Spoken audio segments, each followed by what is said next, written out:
Dans ce laboratoire du CNRS, en banlieue lyonnaise, on n'en revient toujours pas. L'un des meilleurs chercheurs, Laurent Ségala, est désormais à la une d'un fait divers sanglant. C'est ici qu'il a travaillé, c'est ici qu'il retravaillera, j'espère aussi. Son patron ne l'a pas revu depuis 1 an et demi.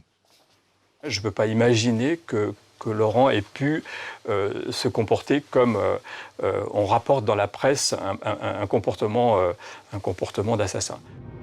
C'était le 9 janvier 2010. Laurent Ségala rend visite à son père. Il vit à Lausanne, en Suisse, à 200 km de Lyon. Et dans la soirée, il va saluer la dernière femme de son père, Catherine, restée seule dans leur maison. À 21h20, les urgences reçoivent un appel. Au bout du fil, c'est Laurent Ségala. Derrière la porte d'entrée de la maison, il dit avoir découvert sa belle-mère gisant dans une mare de sang. Dès le lendemain, la police suisse affirme qu'il s'agit d'un meurtre. Ils accusent le chercheur français d'avoir tué sa belle-mère à coups de marteau. Il est le coupable idéal. Il n'y a que lui. C'est le coupable. Et on n'a pas besoin de chercher ailleurs et de trouver une autre explication que celle qui apparaît à l'évidence. Pourtant, il n'y a ni mobile, ni arme du crime. Comment un scientifique aussi sérieux pourrait-il être devenu un meurtrier? Lorsqu'il est arrêté, Laurent Ségala est au sommet de sa carrière. Il donne des conférences dans le monde entier et publie 2 ouvrages de référence, notamment sur le clonage humain. Sa vie personnelle est aussi réussie. Il s'est marié tôt, à 22 ans, avec Isabelle. Il aura 3 filles de ce premier mariage. Il a de très bonnes relations avec toute sa famille, et notamment avec Catherine, la 3e femme de son père. Ce samedi 9 janvier 2010, il a d'ailleurs déjeuné avec elle dans la grande demeure familiale des hauteurs de Lausanne. Dans l'après-midi, Catherine et Laurent vont ensemble rendre visite à l'hôpital à Roger-Jean, le père, âgé de 75 ans. Puis ils rentrent chacun de leur côté. Ils ont prévu de se retrouver en fin de journée, comme nous le raconte Arnaud Béda, un journaliste suisse que l'affaire passionne depuis le début.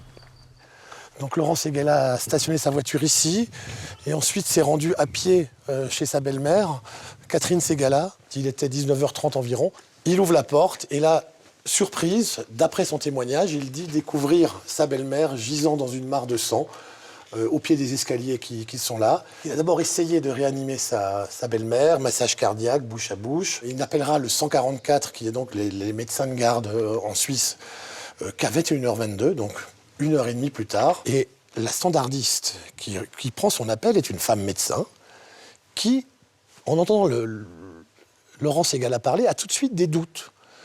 Et c'est elle-même qui préviendra la police pour dire « Attendez, il y a un gars pas très clair qui m'a appelé ». Quand les policiers arrivent à 21h50 environ, ils le trouvent au premier étage, comme prostré, comme hébété. La police se rend compte très très vite qu'il a nettoyé à l'eau de javel la scène du crime, qu'il s'est changé, il a changé de chemise à 2 reprises, il s'est douché. Et dès le début, vraiment, la police a des doutes. Laurent Ségala porte aussi des traces de griffures sur le cou et sur les mains qui intriguent les policiers. Il est placé en garde à vue et son attitude joue contre lui. On a l'impression qu'il fait tout faux. Il se défend très très mal. Il est arrogant. Il pense que la justice, c'est comme la science, ça doit être exact. Le procureur de Lausanne ordonne une autopsie. Plusieurs plaies sont relevées sur le crâne de Catherine Ségala. Pour le légiste, leur origine est claire. Elles avaient été provoquées par un objet contendant, tel un marteau. Les pistes du rôdeur ou du cambrioleur sont rapidement écartées. Il n'y a aucune trace d'effraction sur la maison ou dans le jardin. Rien n'a été volé. Les enquêteurs n'ont plus qu'une obsession, retrouver l'arme du crime. Mais ils vont chercher partout dans la maison, notamment dans cette petite véranda, dans les dépendances, plus loin. Ils vont chercher partout. On trouvera bien un marteau dans une des remises attenantes, un vieux marteau, mais c'est pas le bon. Et on n'a toujours pas retrouvé l'arme du crime, l'arme qui a tué Catherine Ségala. Pas d'aveu, pas d'arme du crime. Mais pour la police suisse, Laurent Ségala reste le coupable idéal. Il est placé en détention préventive. Simone, sa mère, a rapidement des nouvelles. Dans ses lettres, son fils se veut confiant. Il m'a écrit très vite pour me rassurer. Et il m'a dit Ne t'en fais pas, maman, je suis innocent, je vais donc être libérée bientôt. Je me suis dit, mon garçon, tu sais pas ce que c'est. On met plus vite les gens en cabane qu'on les en fait sortir, surtout s'ils sont innocents. Depuis, Laurent Ségala ne lui parle plus de l'affaire et reste aux yeux de sa mère l'enfant idéal qu'il a toujours été. Si j'avais eu à le commander sur catalogue, eh ben, j'aurais pas trouvé mieux. Son fils a toujours eu une volonté de faire. À 18 ans, il a même parcouru seul le Grand Nord à vélo, jusqu'au Cercle polaire. Pour Marielle, une amie qui le connaît depuis 30 ans, c'est aussi un grand calme. Je ne l'ai jamais vu s'énerver contre quelqu'un, je ne l'ai jamais vu se mettre en colère. C'est d'ailleurs vraiment une de ses caractéristiques, c'est quand même quelqu'un qui n'est pas du tout agressif. Monsieur, c'est papy. Sur cette vidéo familiale, on le voit présenter sa dernière fille qu'il a eue avec sa nouvelle compagne. Non, c'est manger là. Sa belle-mère Catherine se réjouit de l'événement. Petit bébé. Pour ses grandes filles, Agathe, Pauline et Aurélia, les relations entre Catherine et Laurent ont toujours été très fortes. Même si, évidemment, ce n'était pas sa mère, il ne la considérait pas non plus comme sa mère, ils étaient vraiment, vraiment proches et ils s'aimaient vraiment profondément. C'était pas juste de l'affection et du respect, c'était vraiment, j'ai envie de dire, de l'amour familial, vraiment. Pour elle, il n'y avait donc aucun conflit entre eux. Quelques semaines après le drame, son père l'avait d'ailleurs confirmé au journaliste Arnaud Bédard. Le seul rebondissement qu'il y a eu au tout début de l'affaire, c'est le père. C'est le père Roger-Jean Ségala qui est sorti de son mutisme après quelques semaines, qui m'avait gentiment reçu dans son havre de paix, qui était un asile de vieillards près de Lausanne, pour me dire qu'il pensait, il était sûr, il était convaincu que son fils était innocent. Le père mourra à son tour des suites de sa maladie 3 mois après son épouse. Et beaucoup de questions restent sans réponse. Quel intérêt son fils Laurent aurait-il eu à tuer sa belle-mère? Dans un premier temps, les enquêteurs pensent tenir un mobile, cette librairie en plein centre de Lausanne. Elle appartient au père de Laurent qui veut lui céder avant sa mort. On y trouve des livres très rares et très chers. Des collectionneurs viennent de toute l'Europe pour y dénicher la perle rare. Les policiers imaginent qu'une dispute aurait pu éclater avec sa belle-mère à propos de cet héritage, mais ses filles n'y croient pas. Je vois pas comment on peut croire que c'est pour récupérer la librairie qui... C'est complètement... C'est aberrant. Illogique, parce que là, ça venait, tout ça, c'est devant le notaire, tout se passait bien, tout était bien. Ma grand-mère, c'était celle qui était limite la plus contente, voilà, que ça commence à être moins pesant pour elle et tout. Cette piste sera finalement écartée par la police. Reste un point essentiel, le comportement étrange de Laurent Ségala le jour du drame. C'est à sa demande qu'une reconstitution est organisée. Il va se justifier point par point en reproduisant ses gestes sur un mannequin. On lui reproche d'avoir déplacé le corps. Il répond : Comme ma belle-mère se trouvait sur le carrelage froid, j'ai pris la décision de la transporter dans la pièce juste à côté, où il y a un revêtement plus chaud. Dans cette autre pièce, il aurait même tenté de la réanimer pendant plus d'1 heure avant d'appeler les secours. Comment explique-t-il ces griffures au visage ? Pour lui, Elle portait une montre et des bagues. Je pense que j'ai pu être griffé par ces objets en tentant de la porter. pourquoi a-t-il tout nettoyé ? Il ne supportait plus la vue du sang. C'est pour cette raison aussi qu'il aurait changé sa chemise tachée.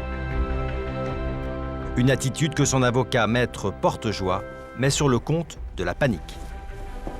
Il a tenté de réanimer sa belle-mère, qu'il considérait un peu comme sa mère, pendant des minutes, pendant plus d'1 heure et demie. Elle meurt, il constate qu'elle n'est plus en vie. On est dans un moment d'émotion intense qui n'est pas propice à des gestes rationnels. Pourtant, face à la belle famille, il continue d'avoir un comportement que certains jugent ambigu. Maître Barillon est l'avocat des frères et sœurs de Catherine Ségala. Lors d'une audience, son comportement les a eux aussi troublés. Ce qui nous a beaucoup frappé, si vous voulez, et qui a beaucoup choqué mes clients, je tiens à vous le dire de manière tout à fait sombre, c'est qu'il eût pu lâcher peut-être quelques mots de compassion, Je ne suis pas coupable, je n'ai pas tué, mais il est vrai, maître, il est vrai, monsieur le procureur, que j'ai eu un comportement totalement inapproprié. Mais il ne lâche rien. Et il n'a même pas croisé, il n'a même pas eu un regard, si vous voulez, pour ceux qu'il dit pourtant être si proches. Une nouvelle expertise pourrait néanmoins tout relancer. Elle est commandée par la défense à l'une des plus grandes légistes françaises, la professeure Lecomte. Pour elle, il ne s'agirait pas d'un meurtre, mais d'un accident. Qu'est-ce qu'elle nous dit, le professeur Lecomte? 1. Il n'y a pas eu de coup de marteau. 2. La trace que j'ai relevée sur la boîte crânienne est due à une chute violente, sûrement dans un escalier. Mais surtout, selon la légiste, cette chute se serait produite avant l'arrivée de Laurent Ségala.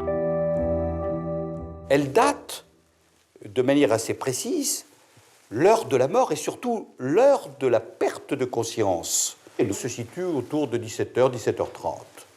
Or, nous savons que Laurent Ségala, dans la pire des hypothèses pour la défense, c'est-à-dire la meilleure des hypothèses pour l'accusation, n'a pu revenir sur place qu'autour de 19h, 19h30. Ces conclusions sont à l'opposé de celles des experts suisses. Le rapport a été versé au dossier. Il sera présenté au procès à l'automne prochain. En attendant, Béatrice, la nouvelle compagne de Laurent Ségala, s'accroche à cette thèse.